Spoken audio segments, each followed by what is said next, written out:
duduk luar tu tak nampak, duduk luar tu. Duduk luar tu tak nampak. Ha? Oh.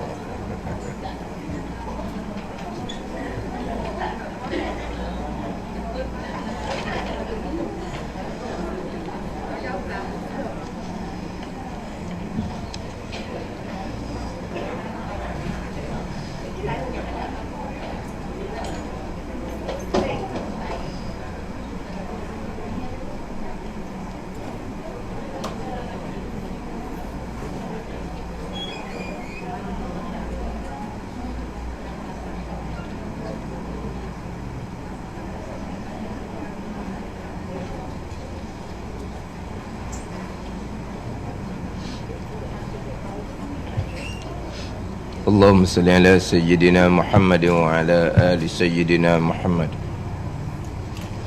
A'udzu billahi minasy syaithanir rajim. Bismillahirrahmanirrahim.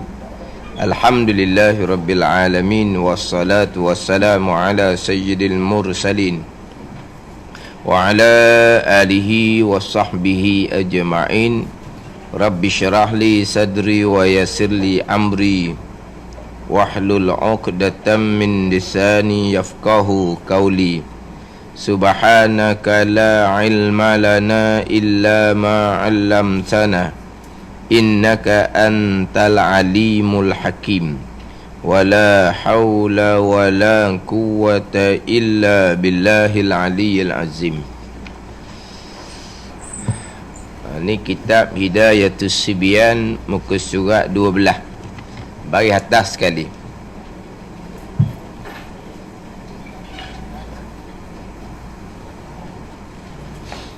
Qala al-muallifu rahimahullahu ta'ala wa nafa'ana bi'ulumihi amin. Syahdan, bermula kaifiyah membasuh najis yang aini. Bermula kaifiyah, dia nak baca Arab bunyi gitulah, tapi ni jadi bahasa Melayu dah. Kaifiyat gitu dah. Kaifiyat. Dia kalau hak Arab kaifiyatun, ya tu ada tasydid. Kalau hak Arab kaifiyatun, lepas tu Melayu panggil kaifiyat, cara-cara. Tu cara.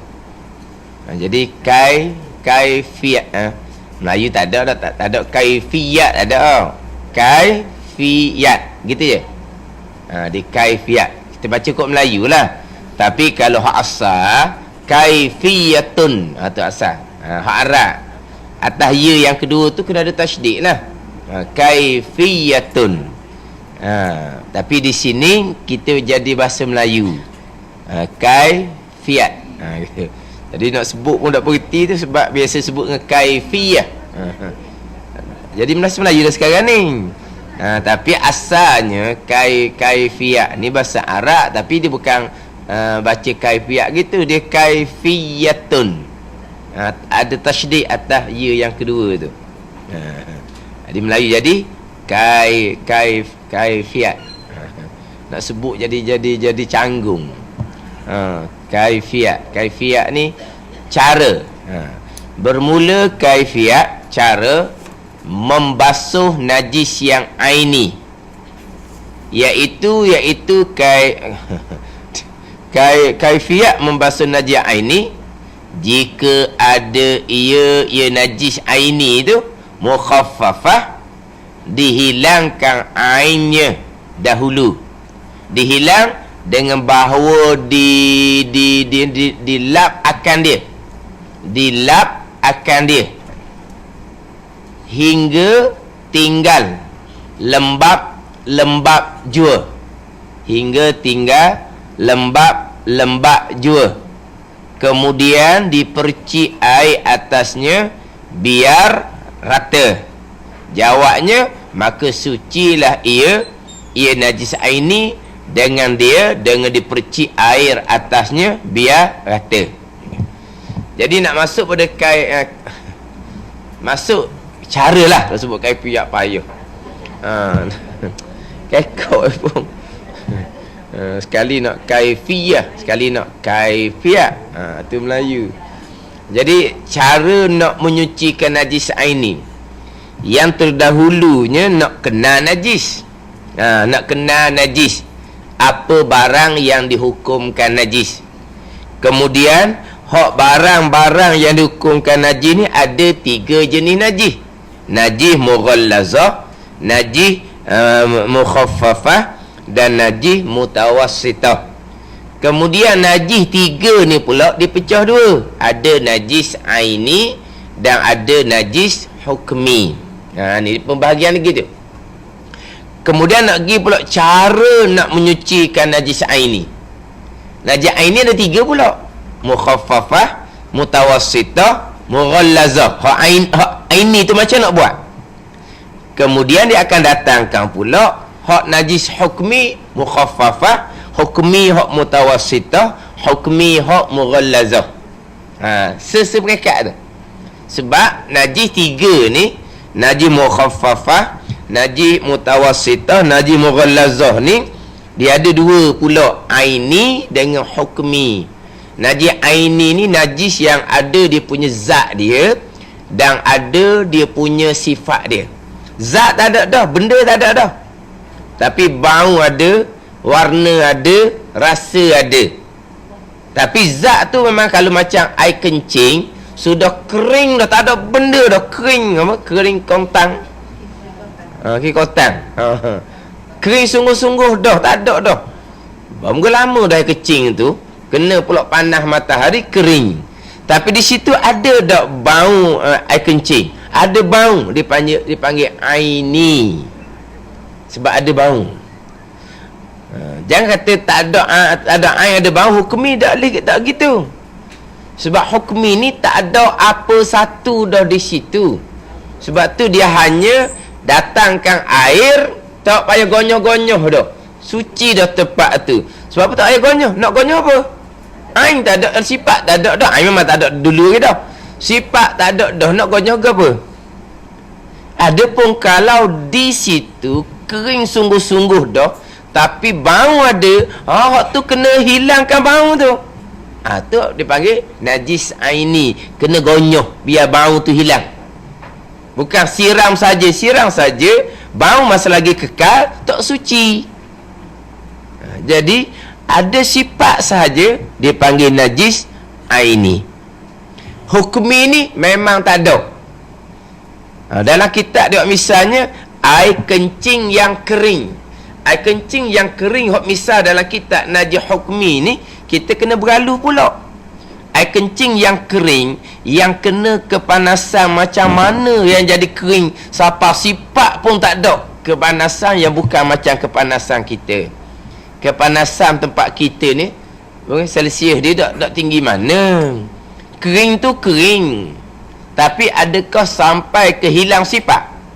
Tak hilang. Tapi kalau kepanasan tu kepanasan yang melampau, dia boleh hilang sampai ke sifat. Tu panggil najis hukmi. Najis pada hukum. Cuma minggu lepasnya saya buat misal contoh najis hukmi ni. Najis hak ada atas latar tu, kita ambil kain, kita lap akan dia sampai tidak ada apa-apa. Kita najis hukmi. Tapi kita cerita minggu lepasnya, hak contohnya najis atas kapek, atas sofa. Dia dan atas kapek, atas sofa. Najis tu atas mozaik, kita kata. Kita pun nak mudah kira. Kita pun ambil kain, kita basah, kita perah kain tu, kita pun lap atas mozaik tu, tak ada apa satu dah tinggal. Bau pun tak ada apa dah. Tapi masih lagi dihukumkan najis sebab kita belum membasuh. Kemudian barulah kita datangkan air satu kali je, beres lalu dah. Sebab kalau kita basuh najis aini hak asal, di mozaik tu zat kita buang, tapi sifat masih lagi ada, kita datangkan air, kita kena gonyoh pula. Kena gonyoh. Gonyoh tu kadang-kadang takut kena guna air banyak sikit. Tapi kalau najis hukmi, kita datangkan air, lantai tu hukum suci, air tu hukum mustakmal. Senang dia.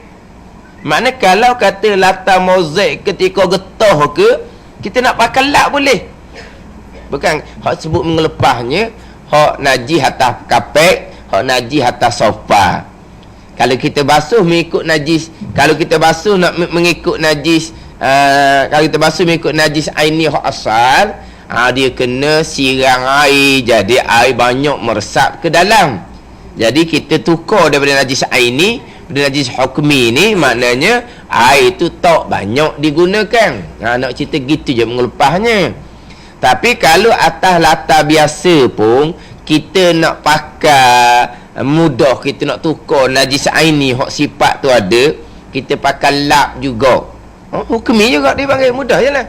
Lagi mudah hilang sifat mozaik tika getah. Kita lap sekali dua kali dengan kain basah tu, tak ada apa satu dah situnya. Sifat licin dah. Tapi kenapa dihukumkan najis? Sebab belum membasuh, airnya tidak ada. Kita hanya sapu saja. Najis tidak boleh sapu, najis kena basuh. Najis wajib kena basuh, tak boleh sapu. Tapi oleh kerana belum basuh, hukum najis. Dia nak hukum najis apa? Tak ada apa satu. Najis hukmi, najis pada hukum. Memanglah sifat pun tak ada dah. Tapi kenapa hukumkan najis? Sebab belum membasuh. Sebab ada orang dia, orang panggil tak mumayyiz. Tak pandai basuh najis, dia panggil tak mumayyiz lah. Kita panggil tak mumayyiz. Basuh najis tak pandai, panggil tak mumayyiz. Dia pakai akal dia. Kalaulah istinja, hak tu hak najis, hak paling kotor sekali. Kalau istinja boleh pakai sapu-sapu dengan tisu, takkan hak najis yang bukan tahi pun hak tu tak boleh sapu ke? Dia buat banding gitu.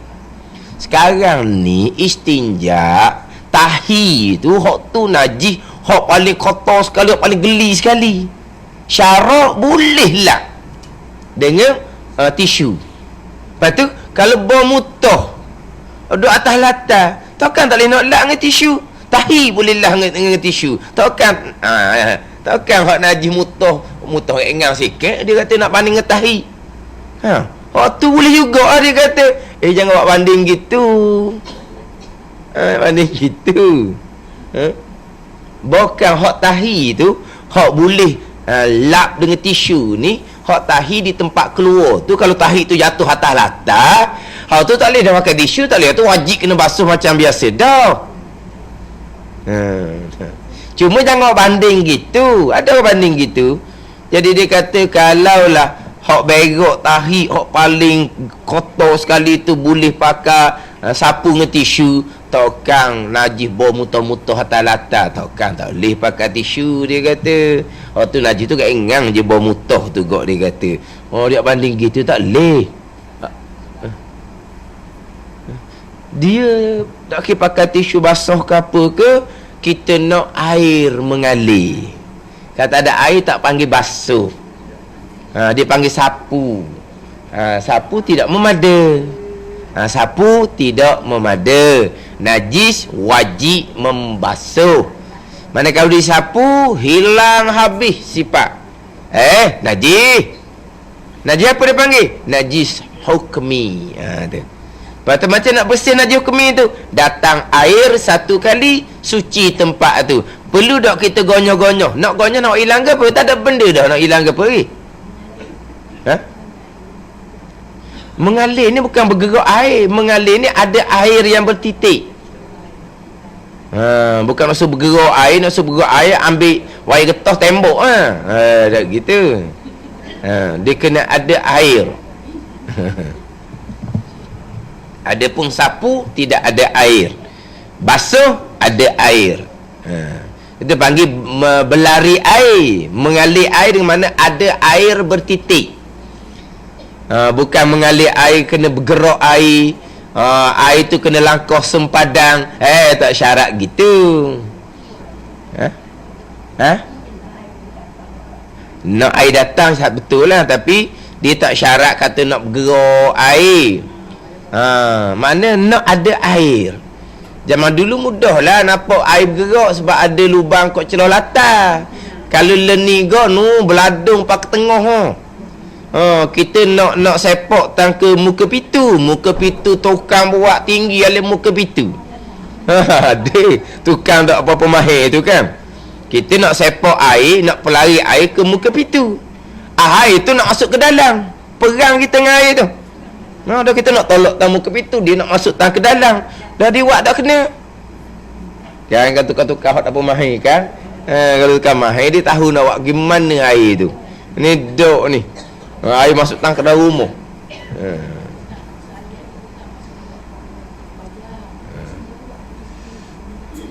Dah. Nak ada air. Nak ada air. Nak tambuh jadi, ada panggil sapu tanpa ada air. Jadi najis hukmi ni najis yang tidak ada sifat. Tak ada sifat. Mana kalau ada sifat dia panggil najis aini. Sebab ada orang faham, dia kata najis aini, najis ada ain. Ain tak ada dah, ada sifat hukmi. Nama pun aini dah. Bila nama ain, mana najis yang ada ain, ada zat, ada tokoh tu. Sekarang ain tak ada, zat tak ada, tokoh tak ada, najis ain guna dia kata. Tak kena tu. Sebab tu ada kitanya najis aini, namanya iaitu tiap-tiap najis yang didapat akan zatnya. Ada zat najis tu dan segala sifatnya. Ada sifat aini lah. Lepas tu najis hukmi pula, iaitu tiap-tiap najis yang tiada didapat akan yang tersebut. Mana ain pun tak ada, sifat pun tak ada. Tu dia panggil hukmi. Mana kalau sifat ada walaupun ain tak ada, dia panggil najis ain juga nah. Sebab nama tu aini, najis yang dibangsakan kepada ain, ada benda. Dan sekarang ni ain sudah tidak ada. Yang ada sifat tak panggil najis ain lah, dia kata. Dah. Panggil najis ain ni lagi. Sebab najis hukmi ni kita hanya lalukan air sahaja. Kalau sifat ada di situ tak panggil suci. Sifat ada di situ dia panggil najis ain ni, dia kena gonyoh sampai hilang sifat. Adapun najis hukmi, syarat hilang sifat, tak ada syarat hilang sifat sebab sifat hilang dah. Baru panggil najis hukmi. Kita basuh najis hukmi, kita datangkan air, adakah syarat kena hilang sifat? Tak ada syarat hilang sifat sebab najis hukmi sifat tak ada. Selagi sifat ada, dipanggil aini. Barulah wajib menghilangkan sifat. Datang air tak memada, kena gonyoh untuk menghilangkan sifat. Itu aini. Hukmi tak ada dah suruh menghilangkan sifat. Sebab hukmi ni najis yang tidak ada sifat. Ain tak ada, sifat tak ada. Itu najis hukmi.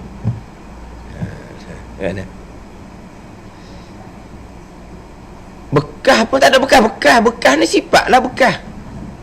Tak ada lah. Kalau ada bekas, kalau kita kata ada bakat dia punya color beza. Tepat tu beza color, sebelah tu beza color. Kering dah kecing tu, tapi ada dia punya beza warna. Itu sifat dia panggil warna tu. Itu sifat lah. Sifat pun ada, bau pun ada situ tu. Nak tengok panas macam mana yang jadi hilang sampai ke sifat. Panas macam mana yang hilang sampai ke sifat. Tak ada ngesifat-sifat. Tak ada satu sah ni kadang-kadang. Tak ada satu sah. Tak ada satu sah. Tak ada satu sah ni, tak ada ain je dah, tak ada segala-galanya. Tak ada benda dah, sebab sifat pun tak ada. Tak ada satu sah. Tak tahu benda apa cakap. Tak tahu tak ada satu sah tu apa dia. Tak ada sampai ke sifat. Tak ada benda-benda langsung. Tak ada sampai ke sifat-sifat. Itu najis hukmi. Jadi nak cerita najis aini dulu. Bermula kaifiat membasuh najis aini, iaitu najis aini ada 3 pula ni. Jika ada ia mukhaffafah. Kemudian bawah tu jika ada ia mutawassitah, akhir sekali jika ada ia mughallazah. Dia balik-balik ni. Hari tu bahagian najis ada 3. Nombor 1 mughallazah, nombor 2 mukhaffafah, nombor 3 mutawassitah. Dia susun ni. Dak susun orang panggil. Dak susun ni. Iaitu jika ada ia mukhaffafah. Mukhaffafah yang aini. Air kecing tu ada lagi. Dihilang akan ainnya dahulu. Kena hilangkan ain. Hilang macam mana ni? Dengan bahu dilap akan dia. Kena lap. Hingga tinggal lembab jua. Hingga tinggal lembab. Ni lembab mana? Lembab ni adalah dekat-dekat nak kering dah lah kita kata dah. Kan nak kering dah. Ada lembab lah sikit. Kemudian dipercikkan air atasnya biar rata. Ayat dia comel tu. Dipercik air atasnya. Percik, pandai percik. Dia genjih. Genjih. Kita percik ni ayam lah tau. Ayam percik. Mana kita ni genjih. Kita percik air atasnya biar rata. Biar rata. Ni cakap kampung bunyi. Biar rata. Hukumnya maka sucilah ia najis aini hak mukhaffafah ni dengan dia percik. Percik. Walaupun tidak ada air mengalir. Mana kita percik tu rata je. Kalau nak ambil zat air, tak ada zat air ni, bawa kita percik je. Macam kita spray dengan ni, dengan spray tu kan, tu percik je tu. Sebab dia kadang-kadang dia jadi luah gitu. Tapi kalau kita nak ambil air bertitik, tak ada situ. Sebab dia halus sangat. Sebab itulah kita kalau kita nak berwuduk pesakit dengan spray tu, kita kena spray banyak. Jangan spray sekali buat gitu air tak ada lagi, cuma dia terabur tau. Dia terabur gitu je, tak ada air tu. Mana kita nak wudukkan pesakit mesti ada air. Mana kalau kita pucik biar lebih sikit. Pucik lebih sikit, air keluar lah. Tapi kalau kita syar gitu sekali tu, dia jadi berah gitu je. Ada tak air? Tak ada air. Ni gitu lah. Kita spray tu, dia berah. Rata dah percik tu. Amam ada tak? Ada tak air bertitik? Tak ada tau. Sebab dia jenis berah gitu je. Cukup dah. Dia tak syarat air berlayar ni. Dia hanya percik, biar rata je. Kemudian macam mana? Kalaulah air kencing kanak-kanak lelaki ni ada sikit-sikit bau dia. Kalau percik begitu, tak hilang bau, kita wajib kena gahar sikit untuk menghilangkan bau. Tapi kalau kita lap, kita sapu, kita lap dengan tisu, dengan ni, kita najis ni jangan kena dengan air. Kalau kita tu dengan air, kita kena basuh macam biasa dah. Mana kita tak boleh nak lap dengan kain lembab, tak boleh ni, kita lap tisu kering, kain kering. Mana sampai ke tak ada dah, kering molek dah. Kalau kata lembab pun mungkin tak pernah lembab mana dah kiranya. Ada tak sifat situ? Tak ada. Barulah kita percik tanpa kita perlu buat apa-apa. Tapi ada sifat situ. Kita percik, kita kena gahar biar hilang sifat. Kalau ada sifat. Tetapi biasanya najis air kencing kanak-kanak lelaki ni dia halus, dia tidak ada sifat. Berarti dia tak makan apa-apa, makan susu ibu dia saja. Maka air kencing dia tidak ada sifat. Kalau ada sifat, air kencing ni lain sikit, ada sifat, dia wajib kena hilangkan sifat juga. Itu pandangan yang muktamad. Setengah pandangan tak payah, biarlah ada sifat sikit-sikit pun. Ada sikit bau air kencing kanak-kanak ni, tak seduli yang sifat tu. Lap biar kering, percik air, selesai. Ada bau sikit situ, tak apa. Kalau ada sedikit sifat di air kencing kanak-kanak lelaki yang belum sampai umur 2 tahun, yang tidak makan atas jalan mengenyangkan, melainkan susu dia saja, ibu dia sahaja.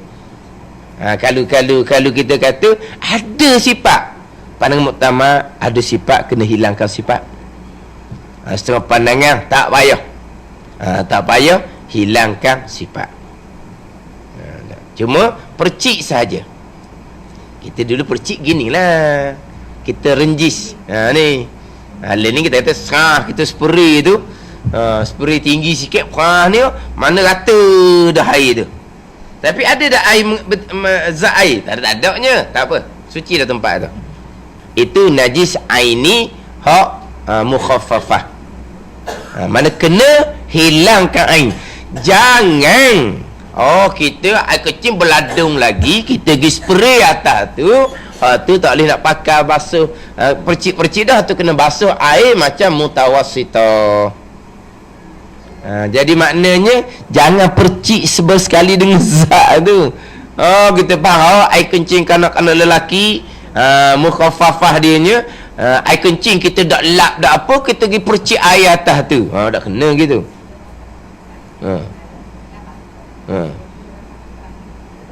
Betul? Di pasang kipas langsung kering kan?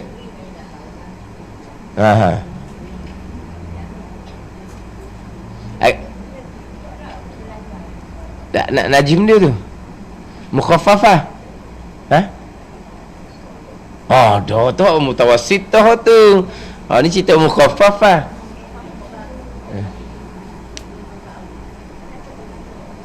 Boleh hilang sifat dengan kipas angin gitu. Kalau boleh hilang sifat, dia panggil mutawassitah hukmi. Ni kita cerita hak mukhaffafah ni. Najis hak ringan. Mana hukum mana pun kena buang dia punya air, kena lap. Jangan salah faham, pergi percik air, renjih air atas air kencing kanak-kanak lelaki yang berladung. Tak kena kat tu. Jangan salah buat gitu. Ini kalau kita nak buat seumpama ni, orang kita tak buat walaupun najis mukhaffafah pun. Kalau dia kata dia percik, ni dia buat dia percik lah, dia renjih gitu, dia kata lain kali tak pijak tempat tu. Hak tukang buat ni pulak ni, dia tak pijak situ, dia kata selagi ingat. Lama dah ingat barulah dia pijak, dia kata. Dah dia pun sedap-sedap lah muka lah habis, lepas tu gitu je. Tak sedap, dia kata. Dia buat juga tak sedap pun, tapi tak pijak dah situ. Di jalan ni lekok lagi depan tu. Dia tak sedap. Dia kata siapa dia tak ingat. Baik dia ingat tak apa lah. Dia rasa tak sedap pula. Hukum kata memada lah. Tetapi walaupun memada dalam mazhab Syafi'i kita, najis mukhaffafah buat gitu, tapi disunatkan kita basuh. Sebab mazhab Maliki, Hanafi, air kecing kanak-kanak lelaki walaupun umurnya belum sampai 2 tahun, tidak makan melainkan susu ibu, hukumnya sama dengan air kencing orang lain, orang besar lain. Dia tak ada dalam mazhab Syafi'i kita ni. Jadi mazhab Maliki, Hanafi, dia kena basuh najis sebagaimana air kencing hak mutawassitah. Jadi kita kata memada dengan percik air, tapi sunat kita basuh, buat macam air kencing hak lain-lain. Sunat kita. Senang pula. Dah buat sungguh ada kalau suruh percik. Tak puas hati kalau percik gitu. Buat super juga. Lepas tu tanya sekali basuh tu suti rumah. Sekali kecing suti rumah dia basuh. Sekali anak dia kecing suti rumah dia basuh. Allah kata nyakit. Dah berapa anak dia tu kecing rata-rata ke? Dok, kecing situ je. Tu apa basuh suti rumah? Tak tahulah. Pada sahih dah. Budak tu bukan kecing, lepas tu dia main mak tidak sedar mu kecing kat mana tadi ni. Mu berjalan rata-riti ni. Dah kecing situ je. Mak dia sedar lalu suti rumah dia basuh. Allah. Senang-senang. Tak ada senangnya buat gitu. Susah ada lah. Bila kata senang, senang hati, kerja susah. Hati senang dia kata, sebab dia basuh belaka dah suti rumah. Tapi senang tak kerja gitu? Susah.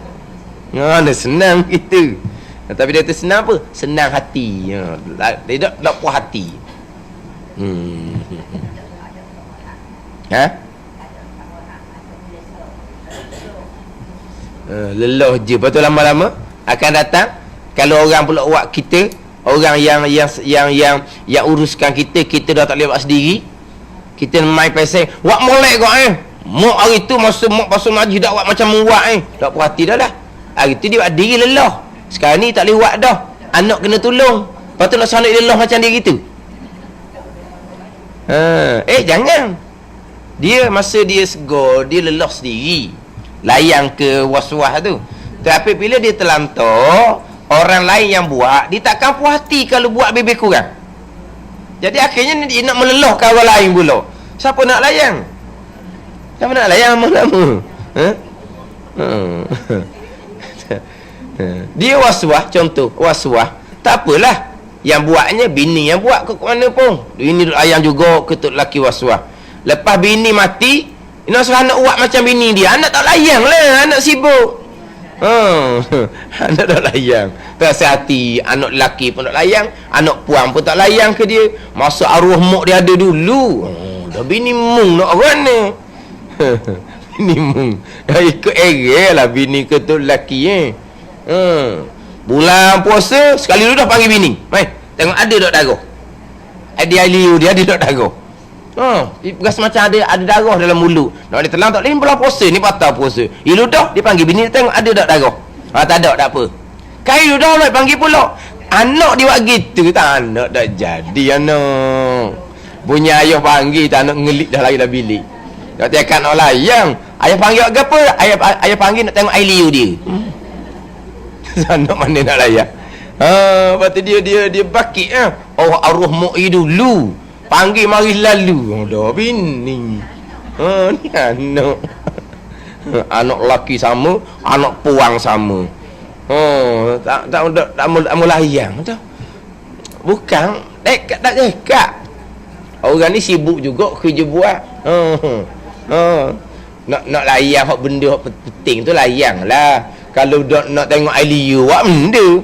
Dia nak tengok Aliyu tak ada dok. Ada dok gapo-gapo rabuk-abuk ke. Takut ada makanan. Makanan bila pula kita puasa? Takut ada Aliyu ke. My pesen tu. Tak ada orang nak layang lama-lama.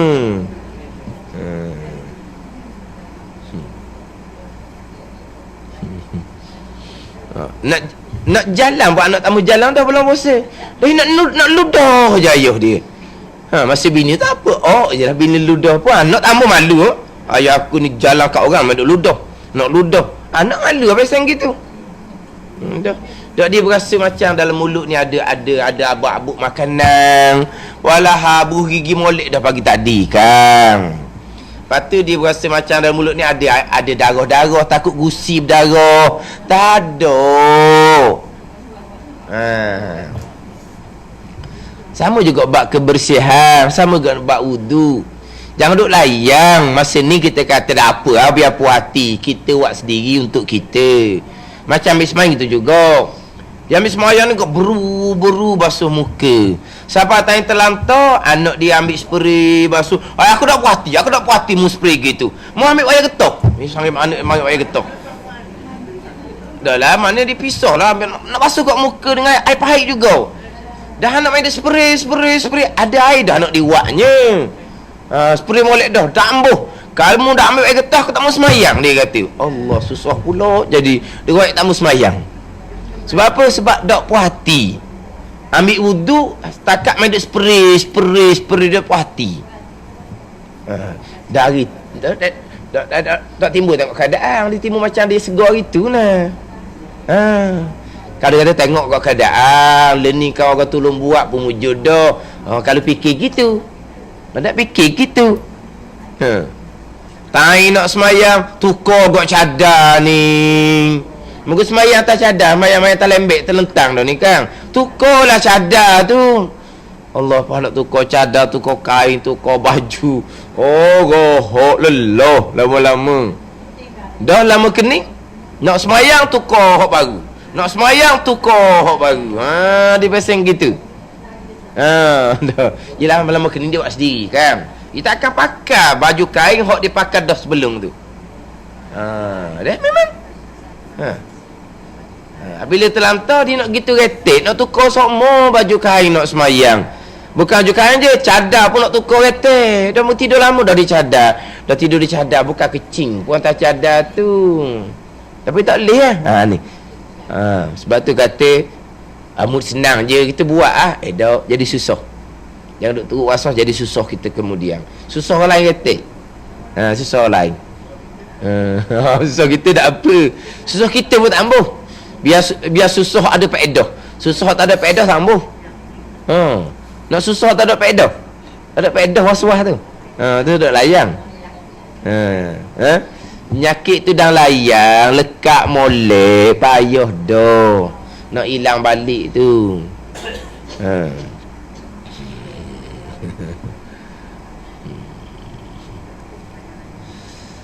Dia waswas-waswas ni timbul orang cermat tu kita nak. Orang cakduh tu tak ambuh. Buat ibadat tak boleh cakduh. Faham cakduh? Cakduh tau. Tak boleh buat lebih kurang gitu. Kita nak orang cermat. Tapi cermat pun cermat ikut hukum. Jangan cermat ikut nafsu kita. Gitu. Tak mau cermat ikut nafsu, nak cermat ikut hukum. Buat lebih kurang tu tambuh buat ibadat ni. Sebab tu biasanya orang hok comel hok jadi lekat penyakit waswas ni. Orang hok dak duli mana tu tak ada waswas pula. Ada orang hok lebih kurang tu tak ada waswas. Orang cermat. Dan memang kita nak orang cermat. Dan syaitan memang nak orang ginilah dia nak kacau. Orang-orang hok lebih kurang syaitan pun tak mau waswas ke dia. Sebab apa? Ada lebih kurang je dah dak waswas kan. Hak bergaluh ni. Hak bergaluh ni dia nak nyesah kita. Bila kita bergaluh ibadat jadi comel. Hak bergaluh kita ibadat comel ni nak jadi punah. Punah tu dia nak kucar biala keberat tu. Tu tujuan dia. Kalau ibadat cincai-cincai, ibadat pun tak apa nak bermutu mana, syaitan pun tak mengganggu, biar dia kekal dengan hak cincai, tak lebih kurang tu. Tapi kalau dia buat cermat je, ni siap ni. Sebab apa? Ibadat dia akan jadi comel. Ibadat comel ni syaitan tak puas hati ni. Syaitan pun sungguh-sungguh cermat. Biar dia kau naik. Akhirnya jadi waswas. Jadi hak nak pakai ni tak apa dah. Hak nak jadi comel ni dia jet pula, dia akak pula. Biar dia kau. Biar cemak molek.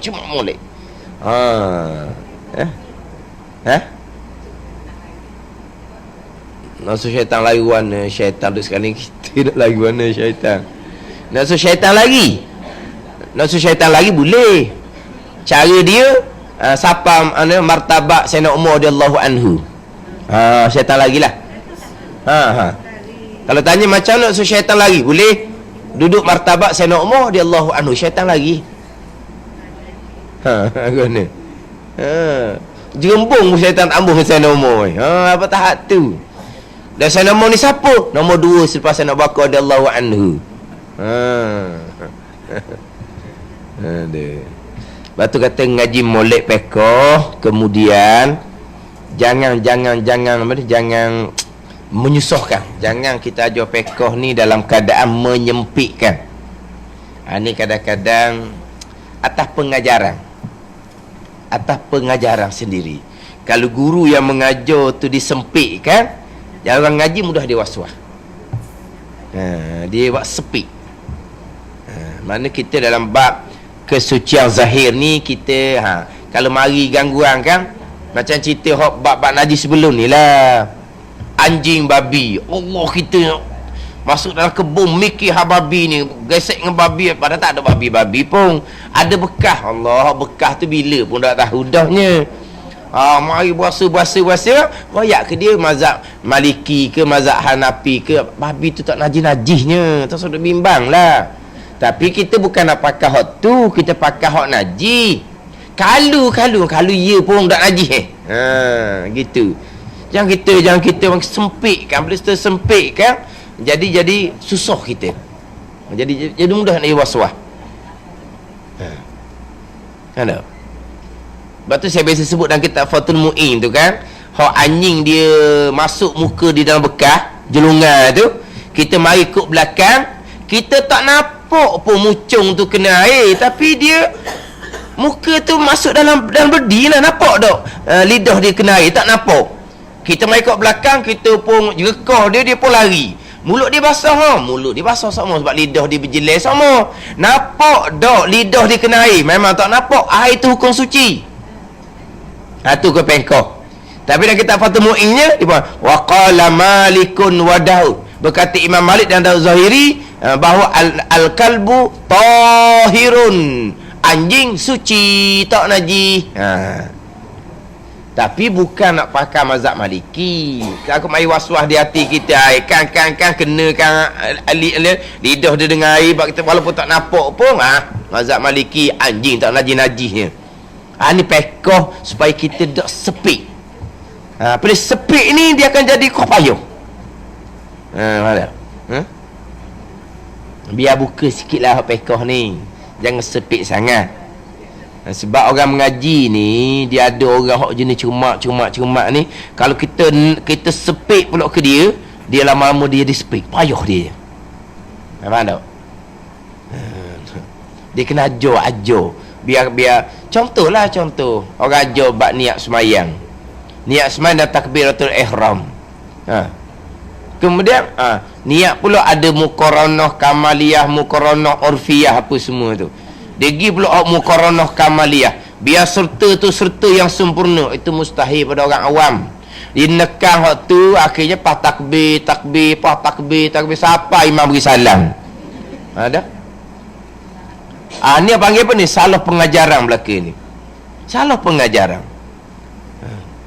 Kita hanya muqaranah urfiyah je. Ada stokor di tengah tu, saja aku semain fardu zuhur tu. Tapi kalau kita pula niat saja aku semain fardu zuhur, itu bukan niat. Itu bercakap dalam hati.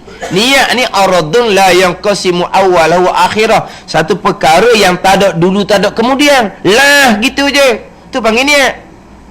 Kita nak mari ngaji ni. Mereka dah. Saja aku nak pergi tafsir Quran, naik kereta dengar orang tu. Gitu. Dah, bangun-bangun niat dah. Niat apa? Dalam niat tu ada lah nak pergi Mahat Tasim pukul 9 naik kereta siapa. Dan niat tu ada, tapi ada susung dah. Tak ada. Itu niat yang sebenar.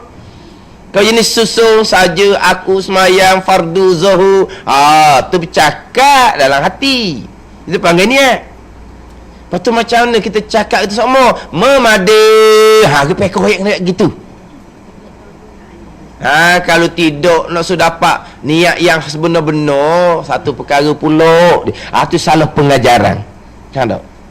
Kita takbir, dalam hati kita bercakap saja aku semayang fardu zuhur, sah dah. Sebab apabila hati kita bercakap, ada tak nok tu dalam selapis lagi? Ada lah. Cukup lah tu.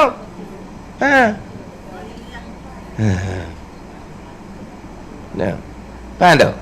Macam kita kalau kita cakap, dalam cakap kita ada tak note dalam tu? Ada lah, itu niat.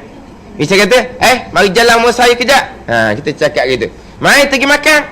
Cakap gitu. Kita ajak pergi makan. Dalam hati kita ada tak note ajak pergi makan tu? Tu niat. Bila mulut kita bercakap, mari pergi makan. Tu mari pergi makan tu ada susun tu. Mari pergi makan. Tu ada susun dalam cakap lidah kita tu. Tapi dalam cakap tadi tak nak ajak dia pergi makan. Ada hak tu niat. Jadi bila hati kita bercakap sahaja aku semayang fardu zuhur, dalam tu ada nak. Cukup lah. Bilang tak apa dah. Kau tu je. Ya kan. Ni dok nak dapat niat yang sebenar. Allahu Akbar, Allah susung lagi saja aku fardu zuhur, lepas tangan. Lepas tu takbir pula, lepas tangan. Ni apa panggil apa ni? Orang ajar tu salah, menyempitkan. Jadi punah orang ngaji. Faham tak?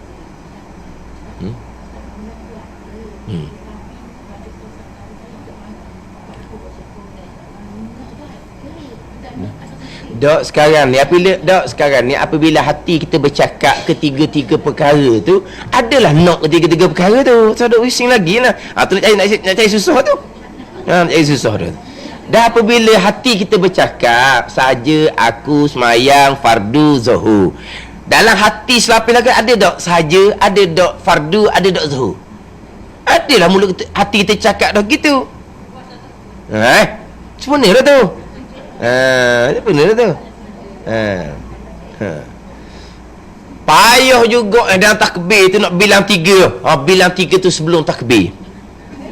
Dan memang mazhab Syafi'i bagi orang yang kesukaran. Mazhab Syafi'i ni, kalau mazhab lain, mazhab Hanafi turun tangga rumah niat dah. Ni kita mazhab Syafi'i ni. Tak kena ajaran jadi susah orang ngaji tu. Tak kena bawakan. Tak kena bawakan. Sebab tu kadang-kadang kan kita orang tua-tua kita nak tolong di solat ni kan. Dia kadang sebut bab niat ni, dia kadang-kadang dia pening. Kita sudah cakap dulu. Sebelum takbir cakap saja aku semayang fardu zuhur. Bila cakap dulu. Dia pun berlafaz lah kita panggil. Dia pun berlafaz saja aku semayang fardu zuhur. Ketika situ ada niat dah. Lepas tu kita suruh dia takbir. Lepas tu dah takbir dia, ada ke tak ada orang 3 tu biar ke dia. Sebab apa? Dia takut nyusah ke dia pula. Sebab dia kadang-kadang orang tua yelah, dia pun ikut kita kata je. Dia pun jadi macam tak berapa nak kuat mana dah ingatan. Dia macam kita pun suruh dia kata dulu sebelum takbir. Kita suruh dia kata dulu saja, kata dengan mulut ni, kata dengan mulut. Lafaz niat lah. Saja aku semayang fardu zuhur. Kalau kita nak suruh dia nak jamak pula sebab dia uzur ni, saja aku semayang fardu zuhur jamak takdim. Kita pun suruh dia cakap gitu. Dia pun cakap saja aku semayang fardu zuhur jamak takdim. Tak ada niat tu. Ada lah tu dah cakap gitu, ada nanti. Tapi tak takbir lagi dah, tak apalah. Jangan duk nyusah sangat. Lepas tu kita pun suruh dia niat dah takbir lah. Lepas tu tak suruh tanya lah, dah mayang. Ada tak dalam takbir dia niat? Tak suruh tanya, pakai sesar dah situ. Mungkin tak ada. Dalam takbir akan niat tu dah apa dah. Sebab dia cakap dah sebelum tu, kita pakai pandangan hak boleh niat sebelum takbir. Wak ringan. Wak mudah. Ada. Bila cakap adalah niat. Hak cakap tak ada niat ni latah. Hak latah tu boleh cakap tak ada niat. Kalau dia cakap tak ada niat latah, takkan dia cakap benda pelik dia tu.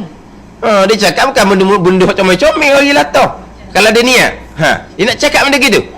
Takkan nak cakap malu kat orang ni. Atau bang kita ada niat, latah baru tak ada niat. Ni dia cakap molek-molek saja aku semayang fardu zuhur jamak takdim. Sebab dia sakit uzur ni. Cukup dah tu, niat dia cukup dah. Kita pun suruh dia takbir. Dia takbir Al-Fatihah, suruh baca Fatihah. Gitu je lah. Tak duduk tanya lah pula kemudian. Dalam takbir tadi niat ada kedok, kosok, taruk, tak ayuh. Tak payah tanya dah. Sebab dia cakap dah sebelum tu, ada dah niat, sahih ada niat. Tapi kalau dalam takbir tak ada niat, dia ada niat sebelum takbir. Kita pakai pandangan niat sebelum takbir pun tak apa. Ni tambah jadi menyempitkan. Tambah jadi menyempitkan. Sebab tu kadang-kadang dia berlaku waswas kerana pelajaran tu sendiri. Sebab tu saya mesej agak arwah Baba Najmuddin biasa pesan, kita ajar pekoh, jangan kita menyempitkan. Bila menyempitkan akan mudah jadi waswas. Sebab dalam orang belajar ni ada orang yang memang pesen cermat. Kalau kita sempitkan, dia jadi kau sepit, kau jadi waswas dia ni. Jadi waswas dia ni. Jadi bab pekoh, bab tauhid je kena sempitkan. Kena sempitkan bab tauhid. Bab tauhid ni satu jalan aja. Ni tak ada nak longgar-longgar bab tauhid ni. Kena sempitkan. Kena faham molek, kena kemah molek bab akidah. Bab pekoh jangan sempitkan sangat. Sempitkan jadi waswas. Dan jadi waswas, kita nak betul balik, dia payah dah. Payah dah nak betul balik, dan dia lekat dah seumpama tu.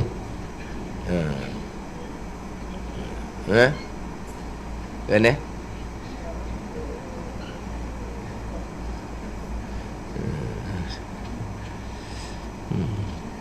Dia waswas ni dia pindah satu perkara ke satu perkara. Pindah tu perkara. Allah saya baca Fatihah marah dia orang, baca kuat terganggu orang.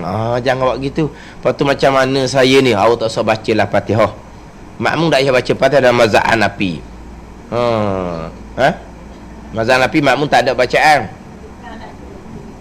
Dengar hak imam baca kuat, hak imam baca slow pun tak ada bacaan juga Fatihah makmum.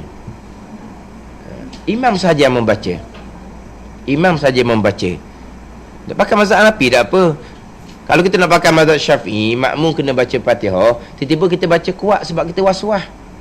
Akhirnya ganggu orang kiri kanan kita, haram. Tengok apa yang kelima dengar lagi.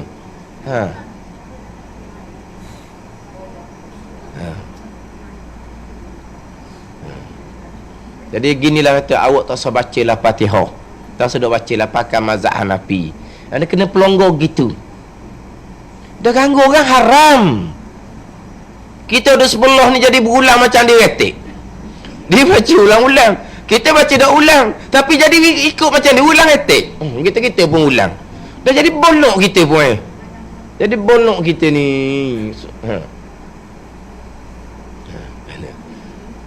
Kalulah kata tak hilang juga, main rumah lah. Main rumah lah. Dia ni orang lelaki pun main rumah lah. Kalau ganggu orang gitu, kalau ganggu orang tak boleh. Kita masyarakat ni tak boleh ganggu orang. Ataupun pakai mazhab Hanafi lah, tak sudah baca-baca lah Fatihah. Imam rokok, kita pun rokok. Dia gitu. Dia Fatihah. Fatihah tak payah baca. Dia tunggu pada bacaan imam sahaja. Dia kena baca. Tapi kalau tak lain bacaan sunat tu tak apa, dah baca kalau ganggu orang kau. Ataupun kita baca hanya gerak bibir mulut, tak bunyi suara pun tak apa. Kita mazhab Syafi'i kena bunyi suara di telinga.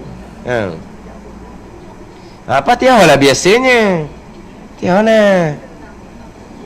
Hal lain tak ada. Tu payah tu dia, dan jadi gitu. Hak tu kena masuk kem pemulihan tu. Kem pemulihan tu tak boleh duduk sekejap-sekejap, kena tahan lama sikit.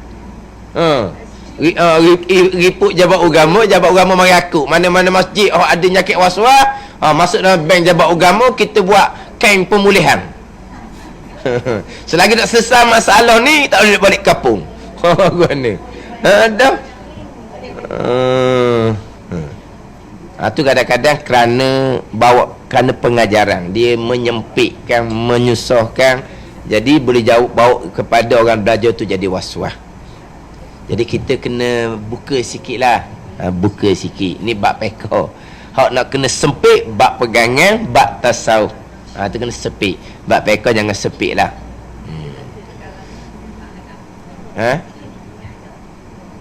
Tak apalah, kita orang awam ni turut je lah. Pakai turut je. Tapi apabila lepas segi mula-mula dia was-was dalam niat. Awak niat dululah sebelum takbir. Tu belum kat takbir pun niat tak lagi juga. Awak tu rumah tadi nak pergi mana? Nak pergi semayang. Pakai niat tu sudah. Tu mazhab Hanafi, mudah je. Saya tu rumah udah hari niat gapo? Tu nyanyuk dah tu, mayang dah tu. Kalau tu rumah tak ada niat lagi sejid nak mai zuhur. Tak ada dah tu. Ada niat tu. Aja gitu. Lepas segiang, timbul pula baca Fatihah kuat pula. Jadi sesekara jadi syaitan ni dia kacau. Tapi payahlah sebab dia duduk main gitu lekat lama. Kalau royakkan terasa hati gini, kata kena pergi hospital. Bahagian tu lah ambil P penenang. Dia panggil apa? Bahagian psychiatric apa tu. Dia situ bukan orang gila situ. Bukan sebenarnya pergi situ tu orang gila, bukan. Orang ada gangguan.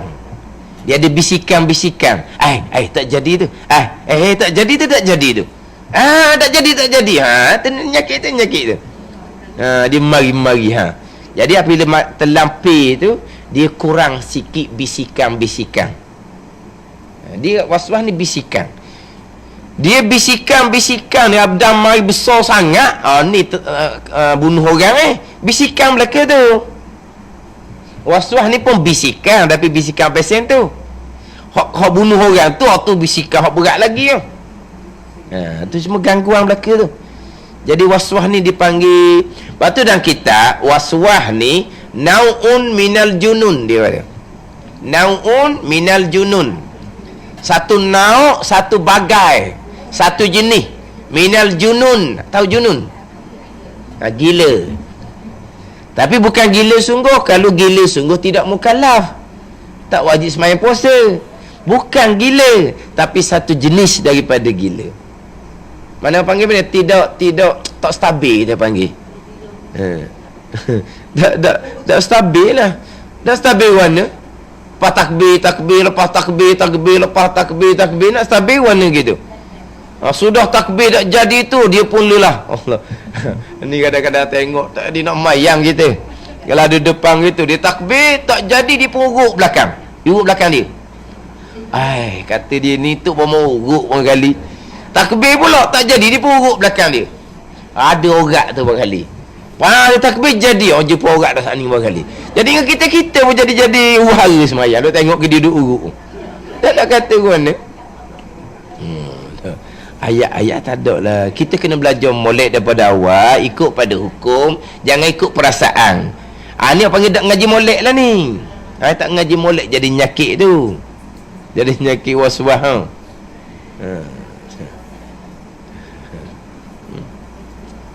Dia memang pesen macam lah. Siapa ke merah muka-muka ambil semai ni, merah ni, biar mata merah, tepi hidung merah, hidung gahat. Dah panggil macam nau'un minal junun.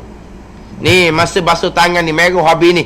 Ni digahar ni takut air tak sapa ni. Ni sapa ke merah dah panggil mental panggil. Sakit mental. Dekat-dekat dah tu, dekat-dekat nak gila. Lepas tu kata jangan sempitkan. Lepas tu kita pula kalau tengok anak-anak cucu kita nampak dia ni, pelik dia ni. Masuk bilik air lama buat gapo tu awang kita ambil semayang mak. Berapa lama sangat ambil semayang? Iyalah mak kita kena molek semayang, jangan lock. Kita kena pegang lalu, jangan lock. Jangan lock. Hak seorang lagi ni nampak ambil semayang rata pun dah. Hak tu pun jangan lock. Hak ni pula hak seorang lagi ni ambil semayang lama. Hak pun jangan lock juga. Kita tengok dia. Mu basuh muka berapa kali? 3 kali. Yang mu duduk sirang lagi tu benda cukup 3 kali kan? Yang keempat tu makruh, yang kelima tu makruh dah Yang mu tebal buat benda makruh tu buat apa? 3 sudah. Jangan lock ke dia. Kata yang keempat, yang kelima basuh wuduk makruh ni, kalau air kita, kalau air wakah haram. Kau lalu ke dia ni. Jangan lock hidup sirang ke muka dia tu. Takut dak kata apa mu gosok mu apa semua dah kan. Mana jangan lock. Kita lock dia pasal cermat tu, tapi cermat ikut hukum. Jangan kita biarkan ikut perasaan dia. Ni kadang-kadang jadi masuk bila air sembahyang, adik dia pun pecek ni. Pecek jam nak tengok berapa minit dia keluar. Jadi mainan pula kepada adik-beradik dia. Dah tengok lama mana? Lepas tu ayat dia jangan lock. Ayat dia pun ambil peranan semula. Learning stabil dah lah, stabil macam adik-beradik lainnya. Mana dia ambil perhatian daripada awal. Kalau kita lock, mak ayah lock daripada awal dan lama-lama dia lekat molek dah, payah dah lah, payah nak berubat. Pada dia tu dah ni okey hati dia. Tak ada dah hospital air lama-lama, tak ada dah. Mula-mula tu mak ayah dia duduk masa dia ambil sembahyang, nak tengok jadi lama sangat. Dia basuh muka 3, yang keempat nak basuh, mak ayah dia pun buat lari dah wayar. Jadi cukup. Tak rata ni, 2 orang tengok ni, lebih dia rata dah muka mu ni. Mana buat gitu? Pindah basuh tangan. Kena buat gitu walaupun budak besar pun sekalipun. Kena buat gitu. Sebab dia kata 3 dia nak basuh pergi muka. Mak ayah dia buat lari wayar kata. Tak kata lagi. Tak kata warna ni tengok dah ni. Tak kata mana lagi. Lama-lama barulah dia Ni dah ikut dah perasaan dia tu. Okey, balik asal. Dia kata awal-awal tu kena tu dah. Masa mula-mula tu nampak ni telajak budak ni ya. Telajak dah ni. Dah. Masa bila air sekali lama je. Mana kalau kita tengok anak kita takbir jadi 2 kali 3 kali je, kita tanya lalu sebab apa mu takbir tak kali. Kita tanya lalu. Sebab dia sebab apa? Takbir sekali je takbir. Jarang-jarang tu dak larilah 2 kali, jarang-jarang tu boleh berlaku lah. Mana tengok takbir sekali nampak budak ni dak jadi juga. Takbir yang kedua ketiga semua ni. Jangan lock. Jangan lock. Kan? Iyalah. Dia syaitan ni kalau orang tak jadi dia tak cara pula. Orang ada isi lah tu. Orang hak jadi tu syaitan nak kacau tu. Saya ustaz tak ada sekabuk was-was.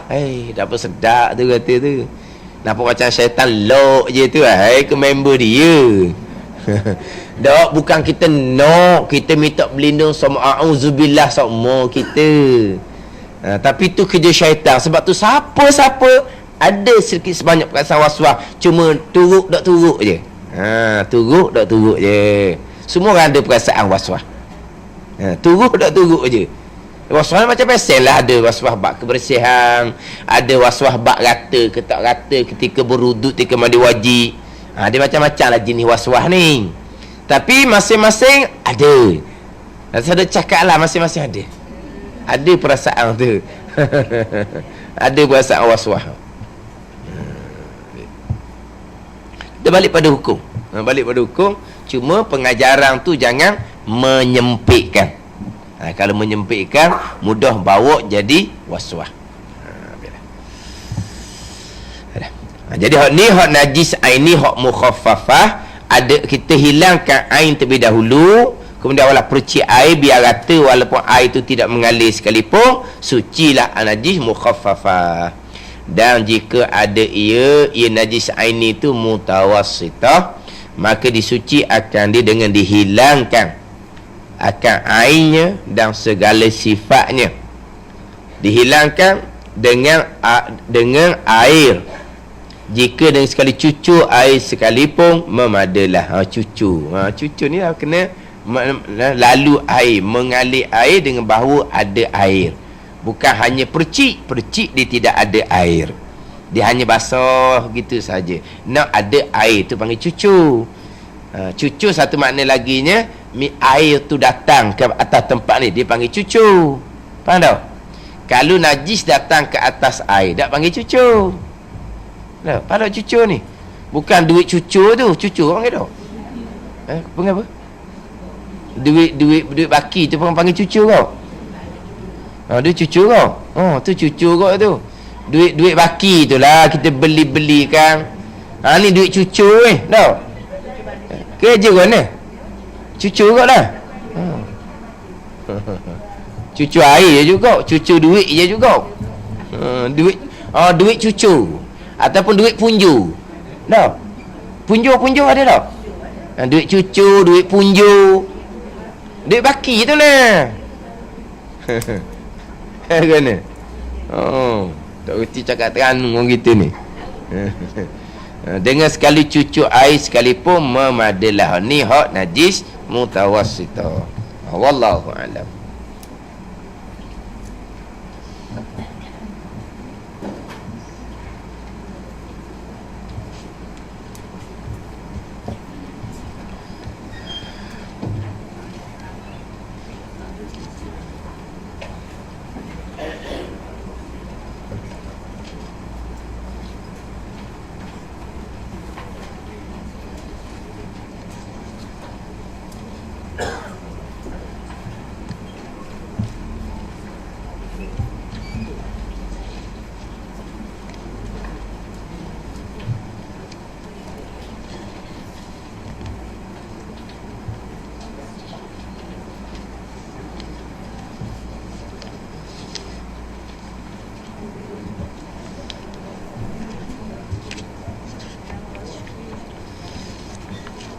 Ni 20 sifat hati. 20 sifat hati, muka surat 5. Muka surat 5, baris yang kedua daripada atas tu. Qala al-muallifu rahimahullahu ta'ala wa nafa'ana bi'ulumihi amin.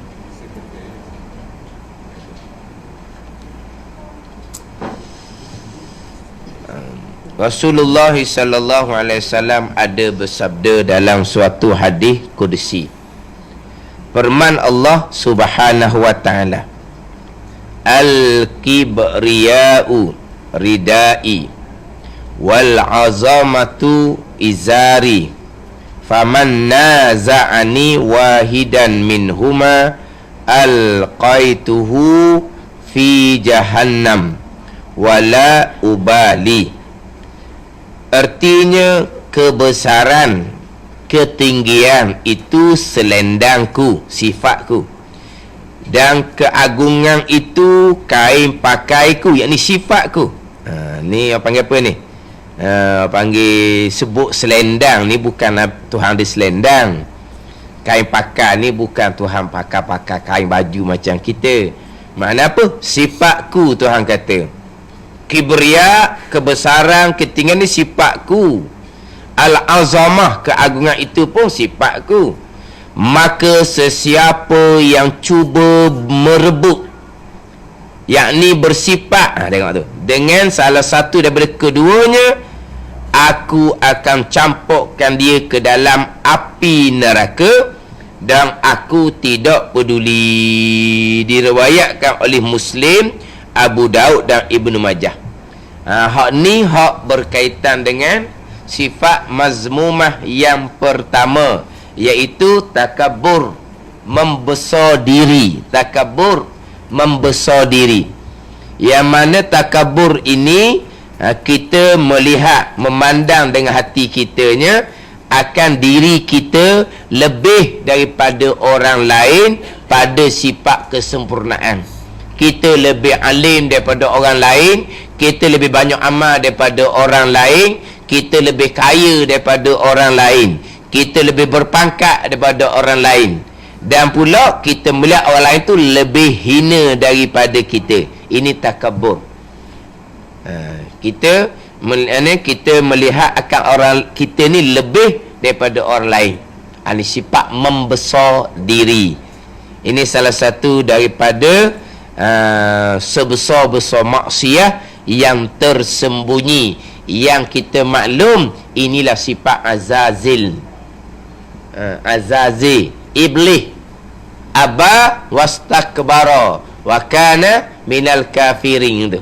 Enggan sujud kepada Nabi Adam AS dan ianya membesar diri, dan adalah iblis di kalangan orang yang kafir.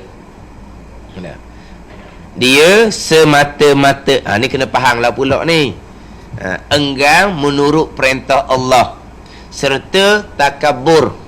Takabur dengan makna apa? Dengan makna dia kata Tuhan ni buat dia daripada api, Nabi Adam daripada tanah. Lebih dia Nabi Adam tu sombong. Kemudian satu laginya yang menyebabkan iblis jadi kafir, iblis beranggapan pandangan dia tu lebih betul daripada hak Tuhan royak kepada iblis. Dia enggan tunduk Nabi Adam AS. Satu kesalahan. Kemudian dianya membesar diri. Kemudian bila Allah Ta'ala beritahu hikmah di mana kau lebih Nabi Adam salam, dia masih lagi tolak kebenaran tu, takabur, dan ianya beranggapan bahawa hak Tuhan ni tak betul, hak dia betul. Itu kafir. Ini wakana minal kafirin ni kena faham molek. Macam kita kata ginilah, kita enggan tunduk kepada perintah Allah Subhanahu wa ta'ala. Apabila diberitahu ini perintah Allah, begian, dia tak mahu turut kebenaran. Itu sombong orang panggil. Sebab al-kibru man batal haq wa ramatan nas. Takabur ni tolak kebenaran dan memandang rendah kepada orang lain, memandang hina kepada orang lain. Dia tolak kebenaran, kemudian dia memandang rendah pada orang lain. Dia tolak Tuhan royak sebenarnya macam mana, dan dia memandang rendah pada Nabi Adam AS. Tu takabur. Kita pun samalah kadang-kadang. Orang royak benda betul, tapi kita tolak kebenaran. Lepas tu kita pun mung siapa? Mung ngaji banyak mana? Mung budak lagi. Tengok tu. Kita tolak kebenaran serta kita memandang hina kepada orang yang beritahu kebenaran kepada kita. Ni orang sombong. Ni kadang-kadang orang hok tegur saya tu ilmunya tak sampai ilmu saya tengok. Tu orang sombong. Saya ada PhD, dia ada PhD ke tak? Tengok ada. Dia tolak kebenaran, kemudian dia pandang hina kepada orang lain. Saya ada PhD, dia tak ada PhD. Ilmu dia tak sampai ilmu saya. Ni panggil orang takabur. Tolak kebenaran serta memandang rendah kepada orang lain. Al-kibru man batal haq wa ramatan nas.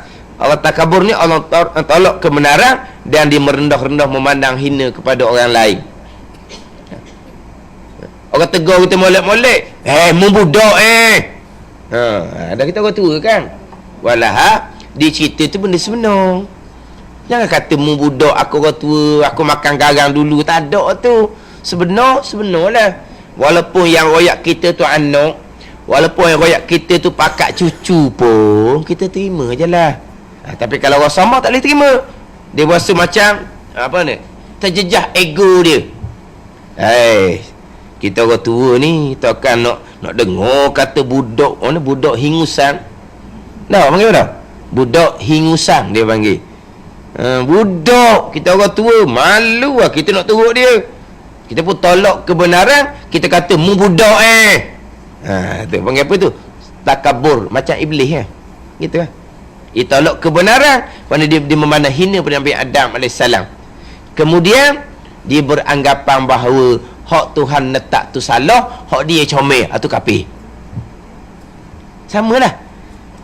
Apabila didatangkan perkara yang benar, kebenaran, kita pun tolak kebenaran tu. Kemudian kita beranggapan bahawa apa yang kita pilih itu hak lebih baik.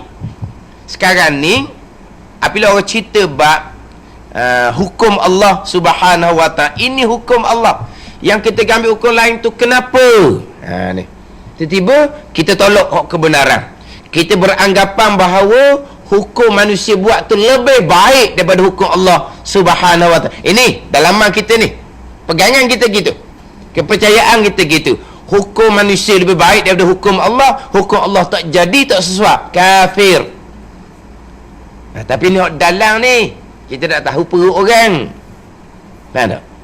Jadi macam iblis ni, hak Tuhan suruh tunduk pada Nabi Adam salam tu, Tuhan buat keputusan salah. Gitulah dah. Dia tak mau turut lah. Sebab apa benda ni, dia beribadah kepada Allah lama mana dah. Nabi Adam AS ni belum lagi ditiupkan roh, hanya dalam keadaan lembaga tanah. Yang nak kena tunduk kepada lembaga tanah yang tidak pernah mengabdikan ibadat Allah ni, apa benda Tuhan suruh ni? Makna apa? Dia engkar perintah Tuhan, dia enggan tunduk pada perintah Tuhan, dan dia beranggapan bahawa hak Tuhan perintah tu tak betul, hak dia hak sebenar. Tu kafir. Sama juga Allah menetapkan hukum, dia tak mau patuh, dia ambil hukum lain, kemudian dia beranggapan bahawa hukum lain tu lebih baik daripada hukum Allah Subhanahu, tu kafir. Ini pegangan masing-masing lah, kepercayaan masing-masing. Tak? Jangan kita beranggapan bahawa hukum manusia lebih baik, lebih sesuai, lebih tepat daripada hukum Allah Subhanahu wa ta'ala. Semata-mata tidak tunduk pada hukum Allah, ambil hukum lain, berdosa besar. Situ. Kemudian beranggapan hukum manusia itu lebih sesuai, lebih betul, lebih tepat nak banding dengan hukum Allah, tu kafir. Dah. manusia lebih baik daripada Allah? Mana Tuhan sebenarnya? Manusia lah pula Tuhannya. Jadi dia macam iblis. Sebab apa iblis jadi kafir? Bukan semata-mata enggan tunduk kepada Nabi Adam AS. Bukan semata-mata takabur, semata-mata kerana iblis beranggapan hak Tuhan perintah ni salah. Tak betul lah pasal tu. Dia orang lebih. Dia orang beribadat lama mana. Jadi ketua pada malaikat, guru pada malaikat. Takkanlah dia nak pergi tunduk. Jadi macam seolah-olahnya keputusan Allah tu silap. Salah. Lepas tu tidak turut. Tu iblis. Lepas tu jadi kafir. Ni. Mana kita maklum tu. Sombong adalah sifat iblis Azazil. Syarak beci, tabiat kita pun beci, walaupun terkadang kita pun sombong juga. Bukan. Tabiat kita memang beci kepada sombong. Orang kalau sombong kita beci. Tangan kita sombong ke orang boleh pula. Jadi sombong ni syarak beci, syarak larang. Tabiat kita pun beci orang sombong ni. Kita berahi dengan orang sombong? Tak berahi. Tapi terkadang kita pun bersifat juga dengan sombong. Orang sombong kita beci. Kita sombong tak apa. Ada sedar. Sebab itulah kena ada ilmu sama-sama. Kena ada ilmu sama-sama. Jadi makna kita sedar Allah bapalah gitu urut ke sifat iblis ni. Bertaubah dengan Allah Subhanahu wa taala. Kena bertaubah ni. Lepas tu jaga pula. Tapi manusia lemah ni kan. Jadi pula dia kalau mari lah tu syarat tak ambil salah. Kita tengok orang hok jalan tepi jalan tu. Hok jenis. Yalah, hok jenis panggil mayat hidup tu lah. Orang hok semata-mata tak berakal, tak ada orang anggap apa. Tapi kalau tak berakal tu kena main cocok dadah. Mari di hati kita hidup balah tu. Baik mati senang. Dah hidup pasang gitu. Main duduk petok pitih, duduk bawa cari barang tu, cari barang ni, belang-belang curi. Jadi bila tengok lah di hati kitanya tak pakar lebih kita dia. Lah lintasan di hati syarak tidak ambil salah. Dia panggil khawatir. Dia panggil khawatir ni lintasan-lintasan. Hak tu bukan di bawah kekuasaan kita. Tu bukan bawah kekuasaan kita. Syarak tak ambil salah. Yang syarak ambil salah ni hak lintasan mari tu kita lebih daripada orang lain ni, kita ambil dia, kita jadikan sifat hati kita, barulah syarak ambil salah. Wa alaiha maktasabat, baru syarak ambil salah. Dan atas seseorang dosa perkara yang diusahakannya. Kena dosa atas seseorang, dia usahakan, dia ambil sifat takabur, jadikan sifat hati dia, barulah berdosa dianya. Lintasan mari tu lah mari. Ialah kalau tengok orang hukum mari lintasan tu syarat ambil salah. Tapi kena tahu lah ni lintasan ni godaan. Godaan ni kita yang duduk layang ke dia. Marilah dia hati lebih kita, lebih kok mana kok kita ni. Kalau kita sahih dah syurga lebih lah. Dah siapa jamin kita syurga? Kalau sahabat Nabi jamin syurga tu tak apalah pula. Dah kita bila Nabi jamin kita syurga? Kalau kita ni kalau dok kerana kurniaan Allah, kalau dok kerana syafaat Nabi, harap kepada amal kita hak akan dibentang di mahsyar, yang akan dibentang di mahsyar daripada umur 15. Jangan hak dulu-dulu nak susuk buah kapek tak boleh dengan ni catatan Rocky Atik ni. Tak boleh nak kata nak bubur buah kapek tu kan orang panggil kan. Ni sapu buah kapek tutup, tak nampak. Tak boleh dengan Rocky Atik ni. Dia tak makan suat ni. Kalau makan suat tak apa, makan rasuah. Duit banyak orang Rocky Atik. Lama-lama tu sipang lah. Tak payah jangan ada tu. Dibentang di masyar start daripada umur 15. Mana kalau kita ni tanpa kurniaan Allah, syafaat Nabi, campur pula dengan amal-amal ibadah yang tak putus walaupun kita tak ada dah. Tu kita nak kepada amal pahala tak putus walaupun kita tak ada. Kita tak ada dosa berhenti dah. Dia tak ada. Kita nak dosa berhenti, pahala siapa sokmo. Tu. Masa kita hidup ni, kita buat pahala, buat dosa retek, buat pahala, buat dosa retek. Kadang-kadang jadi pahala dosa, gak kita mati, dosa tak ada dah. Tapi kita nak pahala tu mari sokmo. Sama ada ilmu yuntafa'u bih, ilmu yang kita ajar orang, ataupun sedekah jariah, ataupun anak yang soleh. Tu. Harap-harap kita gitulah. Anak cucu kita buat amal ibadat, kita boleh pahala berpanjangan sampai kiamat. Bukan anak cucu ni, cicit, cuik, keturunan kita buat amal ibadat. Boleh belaka kita. Dah keturunan ramai mana? Anak berapa orang? Cucu pula, cicit pula berapa orang? Biar tu biar ramai-ramai. Ni, lepas tu kalau ni anak kita tak mau beranak ramai kot cucu kita tak mau beranak ramai kot so dia beranak ramai. Sebab apa? Nak bekal kita. Biar jadi molek lah. Yelah, kita minta ampun dengan taubat yang nasuhah, Tuhan ampunkan. Tapi kita nak kena dosa tu molek. Dosa satu-satu, dosa lain-lain tu, dosa akidah, dosa lain, dosa tak semayang, dosa lain, dosa mengumpat, dosa lain, dosa lain-lain tu. Cuma kita nak bertaubat dari dosa lama-lama tu, kita kena tahulah dosa. Kalau kita tak tahu dosa, kita nak bertaubat macam mana? Kita mengaji bab akidah, Allah, salah gitu akidah dia, kita bertaubat salah tu. Nak ngupak-ngupak tu. Iyalah. Hari tu kan lepas learning kadang-kadang ada hari tu.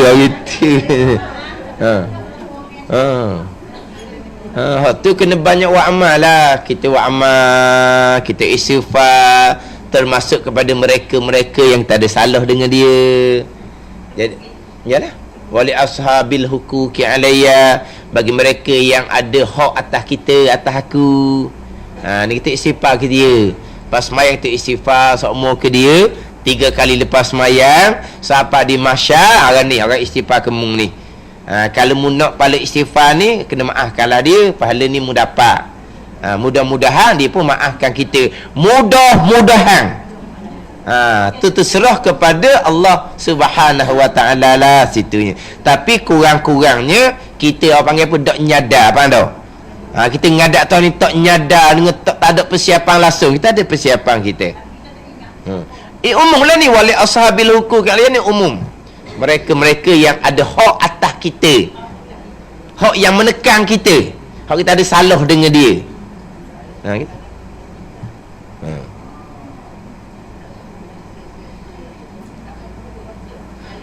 Tiap-tiap dosa wajib bertaubat suku-suku asing-asing. Lepas daripada hak asing-asing suku-suku ni lah, barulah kita bertaubat secara yang lain-lain tu. Gitu cara umum. Tapi itulah kita nak bertaubat, pokok pangkalnya kembali kepada belajar dulu. Ni kita nak belajar, kenal, takabur begini. Kita pun bertaubat daripada sifat takabur. Kalau kita tak kenal, nak bertaubat macam mana? Takaburnya apa, ujubnya apa, hasad, riak tu apa dia. Kena belajar dulu. Barulah kita boleh bertaubat. Sebab itulah kita belajar fardu ain, kita akan sentiasa bertaubat. Sebab kita belajar salahnya kita lama ni, bertaubat. Belajar pula Allah salahnya lama ni, bertaubat. Gitulah. Sebab tu nak bertaubat, dia kena belajar. Sebab tu kalau tanya kita, saya ni mokcik, nak berubah dah, nak bertaubat dah, saya kena buat gapo? Awak kena belajar. Saya kena istighfar ke berapa ratus kali? Istighfar sunat, belajar tu wajib. Nak istighfar ni. Tapi kalau kita istighfar beribu kali, berjuta kali sekalipun, kalau kita tidak mencukupkan rukun taubah, tak boleh taubah pun. Adakah saya kena sembahyang sunat taubah? Tu sunat, nak sembahyang lah. Tapi kita kena utamakan kewajipan dulu. Adakah saya kena bangun malam minta ampun dengan Allah, merayu pada Allah? Memanglah kita nak minta ampun dengan Allah, tapi nak minta ampun daripada kesalahan apa? Kalau kita tak belajar, apa kesalahan kita? Dulu saya tak semayang, tu satu kesalahan tak semayang. Sekarang ni awak semayang dah. Awak semayang dah, sekarang ni awak belajar dah syarat rukun dia. Betul tak semayang awak sekarang ni? Kalau awak sekarang ni semayang, syarat rukun tak betul, hukumnya sama dengan tak semayang lah juganya. Nak bertaubat macam mana? Tu kata, suruh belajar dulu. Dia kena ajar molek ni. Ni dok, saya nak bertaubat. Istighfar ratus-ratus kali. Bangun malam menangis minta ampun Tuhan. Nak minta ampun kesalahan apa? Tak boleh. Kesalahan besar kita, kesalahan akidah. Tahu tak akidah kita macam mana? Akidah sebenar tak kita ni? Tu nak waktu dulu. Macam timbul bak taubah. Manakala kata saya nak bertaubah, awak kena belajar molek. Biar tahu salah tu hak mana. Nak baiki, nak buat betul tu hak mana. Lagi kau tu. Jangan salah nasihat. Belajar dok apa dok, suruh istighfar saja. Suruh bangun malam minta ampun dengan Tuhan. Minta ampun macam mana? Ya Allah, ampuni dosaku ya Allah. Dosaku apa? Kita berpegang dengan akidah tak betul lagi saat tu. Kita duduk dalam berdosa minta ampun dengan Allah Ta'ala. Itu nganying orang panggil. Nganying lah. Contoh. Contoh. Dah gini. Contoh lah. Ini hak Zohir. Contoh. Minta ampun sama, kita minta ampun sama, tapi kita belum betul diri ngaji fardhu molek. Ini kita tak mengaji ni. Hanya ya Allah ampuni ya Allah. Akidah tak belajar. Pekah fardhu ain tak belajar. Ya. Belajar tu salah satu dari rukun taubah. Yalah. Belajar ni jalan taubah lah belajar ni. Contoh kita katalah, ni pelik ni. Dia bahan arak, bahan dadah. Lepas tu duduk khayal. Lepas tu ya Allah ampuni dosa ya Allah. Kita kata gana gitu. Tak panggil nganying. Nganying. Dan sama juga ya Allah ampuni dosa aku ya Allah. Tapi orang yang minta ampun tu akidah dia sesat. Dia tak ngaji molek bab akidah. Berat lagi akidah sesat daripada mabuk tu lagi. Kalau kita tahu orang mabuk, ya Allah ampuni dosa aku ya Allah. Dia mabuk. Mu ni nganying, mu ni main ni. Mabuk minta ampun. Mana mu mabuk? Tengok. Kita kata dia nganying. Walha, manalah dosa lebih besar? Dosa mabuk ke dosa salah akidah? Dosa salah akidah hak paling besar. Akidah salah tak belajar bab akidah. Ya Allah ampuni ya Allah. Lebih dia menganying daripada orang mabuk tu lagi. Ada. Bila kita belajar ni kita tahu, kita bertaubat. Dalam tahu pun kita buat juga. Kita tahu dah ni, kita buat juga. Bertaubat tu kita bertaubat ni sampai ke mati. Sebab kita tidak maksum. Bukan kata lepas kita belajar beres dah taubat. Amal taubat selesai dah kita. Dah kita sepanjang masa kena bertaubat. Sebab sekarang ni kita tahu dah kita buat salah juga. Berat lagi daripada salah masa tak tahu dulu. Tak tahu dulu salah juga. Bukan kata tak tahu jadi tak salah dah. Kita dah tahu takabur begini. Berdosa. Sekarang kita tahu dah. Bersifat juga takabur. Lagi berat daripada orang yang tak tahu masa kita tak tahu hari tu. Tahu dah pula. Tapi kita bertaubat lah. Kita bertaubat sebab kita manusia biasa. Kita tambuhnya, kita tak tahu pun salah kita betul mana. Salah lama pun kita tak tahu, salah sekarang kita tak tahu. Tapi kalau kita ada ilmu, salah lama kita tahu, kita bertaubat. Lepas tu berlaku pula kemudian salah kita buat dulu. Bertaubat pula. Mencukupkan rukun taubat lah. Mencukupkan rukun taubat, menyesal kita kerana kita langgar pula Tuhan larang. Lepas tu kita azam pula di hati tak mudah mengulangi sifat takabur ni. Dan sekarang ni memang kita ada sifat takabur. Cukup rukun taubat. Berlaku pula kemudian taubat lain pula. Itu jelah. Hak sifat takabur, hak bersifat dengan sifat takabur. Bersifat dengan sifat takabur, bukan lintasan di hati akan sifat takabur. Faham tak? Kita bersifat dengan sifat takabur. Kalau lintasan mari, kita tidak bersifat dengan sifat takabur. Lintasan mari syarat tak ambil salah. Hak bersifat inilah dipanggil wa 'alaiha maktasabat. Dosa atas barang yang diusahai. kita usaha, kita ambil sifat takabur, jadikan sifat hati kita. Ada salah. Tu nak kena taubat. Hak mari lah tu tak berdosa. Tu pun kita istighfar juga walaupun tak berdosa pun. Dan kita bersyukur sebab kita dak lekat benda tu. Mari orang tu beratnya dia. Dah kita tadilah. Molek kita alhamdulillah dengan ada qada ada tu alhamdulillah. Belajar boleh, semayang abang boleh, hukum akam pun kita jaga qada-qada alhamdulillah. Tapi tadilah macam sahabat ke? Hak wajib syurga. Ada. Lepas tu kita nak lebih kat mana? Tu cara tolak dia. Tu nak tolak dia gitulah. Tapi dengan apa yang ada di kita ni, kita harap kepada rahmat Allah. Rahmat Allah ni luas. Kurniaan Allah ni luas. Allah Maha Pemurah Penyayang. Mana kita kena lebih rajak berharap kepada Allah. Kalau kita ni ala ke tua dah apa ni, rajak dengan takut akan Allah ni, kita kena lebih harap daripada takut. Kalau kita tengah kuat tu, kita kena seimbang. Tapi apabila kita ala ke dak gerak, dah ala ke letih, dah ala, yalah, kita kena lebih harap daripada takut. Takut kena ada, tapi kita kena lebih harap. Kalau kita tak lebihkan harap, kemungkinan kita berasa macam gelak gambar je.